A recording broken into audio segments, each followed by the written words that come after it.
hours been like for this team? I mean, I think stating the obvious, extremely difficult.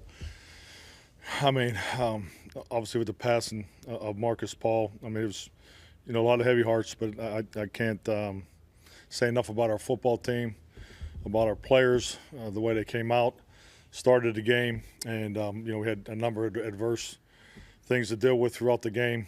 We just, we didn't get it going to where we wanted to get it going in the second half. But you find out a lot about people in these times, and I can't tell you how proud I am as this football team. But yes, it's a week that I don't think any of us will ever forget.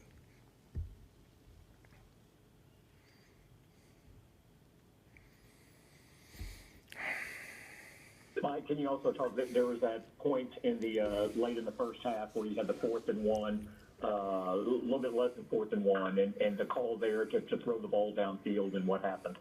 It was a clean matchup. Obviously, had one-on-one on the perimeter, and obviously the result wasn't what we were looking for. I think everybody's seen what happened on the play, but it's those are plays that you look to create opportunities, and it was a good play call, and we had one-on-one on the outside, and we just didn't convert.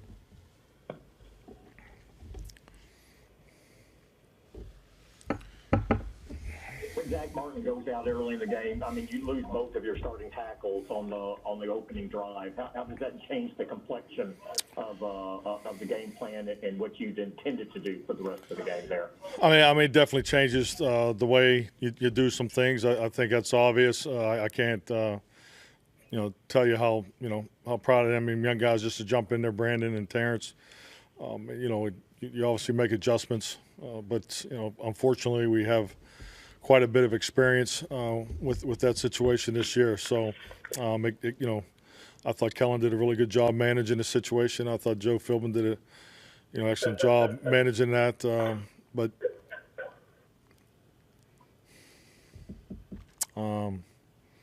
so, yeah, it's unfortunate that we had the injuries. Why did Adam Redmond initially enter the game as a right tackle, following Zach to exit as opposed to Terrence Steele there? Excuse me? When Zach exited the game, I believe Adam Redmond was the right tackle who stepped in there, and then so the next drive, Terrence Steele came in. Why was Redmond the one who got the initial call there? It was a field. I'm not sure. I mean, that's the way we rotated them. Mike, on the fake punt call, do you ever consider the negative part of it and say, okay, we're in this game, it's a 4-point game, let's just punt it and see if we can get a stop, instead of with the negative being such a big swing of emotion for them? Well, you won't get anywhere if you're thinking about negatives all the time. Obviously it was a solid play call. It's a good play design. Their gunner made a good play, came off of it. He put us in a high-low read for Cedric. So it's a play that if we hit it, obviously we're sitting here applauding. That's the nature of those plays. You can never convert them, obviously, if you don't call them and if you don't believe in them. So I clearly understood the situation when it was called. Why was a timeout called with 23 seconds left? I made a mistake on the timeout there at the end of the first half. That was clearly my fault. It should not have been called there. Mike, you were saying coming out of the game, the Minnesota game just a few days ago, the crucial need to build upon that. Do you view this as a missed opportunity that puts you in a pretty difficult position as far as the division the rest of the way? Well, I think everybody understands the state of our division. So we're gonna reboot. We're gonna regroup. Obviously, everything we've had to deal with this week will it's another opportunity. It's a division opportunity. We understand it, how important division games are. But the fact of the matter is we play Baltimore in 7 days, and we'll be ready to go. I'm sorry, Mike, just to clear that up, on the 4th and 9, you're saying you believe that's a solid play call and the risk doesn't even factor into it because that's negative thinking? I'm fine with my answer before. Yeah, I mean, there's obviously film study goes into the call, when to call it. But yeah, when you call it, you obviously are looking to convert it. You obviously understand on fourth down calls what your options are. You either convert it, you don't convert it. You always know that going into the, there's flow of the game. All those things are factored in that this season. I'm very confident in our players. Put them in a position to make big plays. Mike, what was the issues with your run defense today? Well, we didn't. We had some things where I thought that it was up and down a little bit there in the first half, and I thought they did a good job capturing the line of scrimmage there in the second half.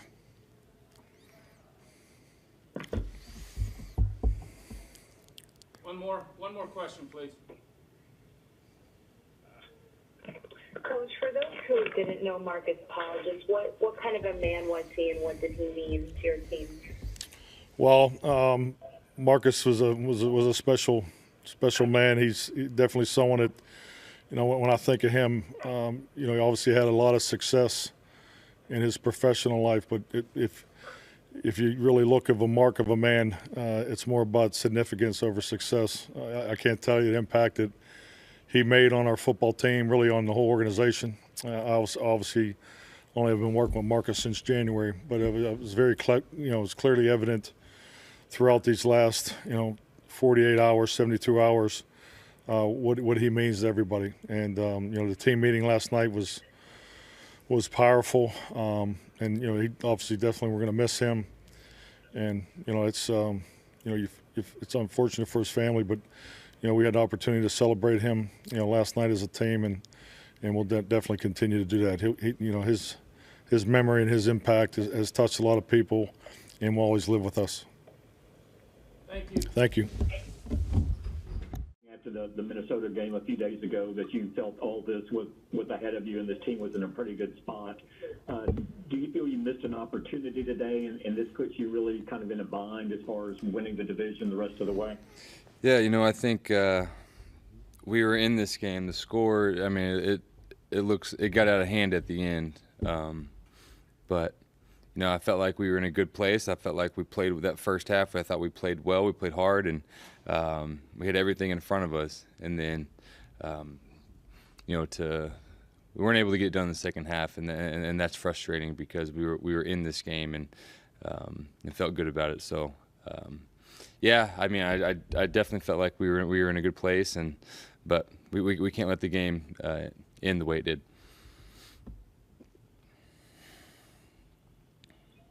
Andy, can you talk to us about that fourth down attempt with your pass to TV? The one at the end of the game? Is that the one you're talking about? Yeah. Yeah, I mean, it was a good play. We missed it by inches.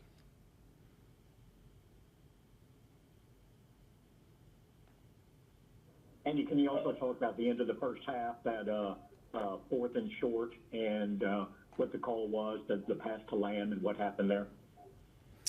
Yeah, we went forward. It was one-on-one, and their guy made the play. It was close, contested catch, and we weren't able to make it.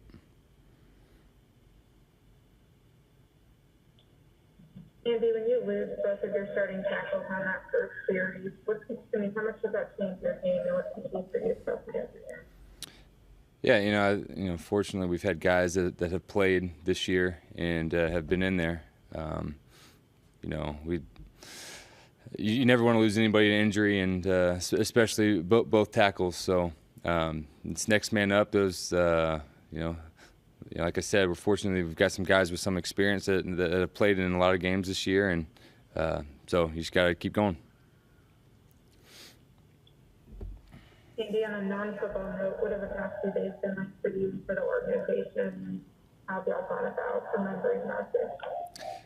Yeah, this has been a very different week, a week you never want to experience. You never want to experience death within the organization, and Marcus meant a lot to so many people, and he made an impact on so many people. And I think for us, just having a chance to talk about it, remember him, and just talk about things that ways that he has helped mentor us and just the way he was as a man, the way he lived his life. I think that's what made him so special as a person. And so you feel for the team, you feel for his family, you feel for everybody involved. And our prayers are out for everybody, and especially his family during this time. Andy, so much of success in this league is the ability to keep an even keel. With everything that has happened from Sunday till now, has this been one of the more difficult weeks to do that, as far as managing emotions and keeping things on an even keel? Yeah, I think that's everybody's different. Everybody's experiences are different. Everybody handles things a different way, and so especially this week, you've got to find a way to push through. And I think that's something that was talked about with everybody. That's exactly what Marcus would have wanted us to do. And so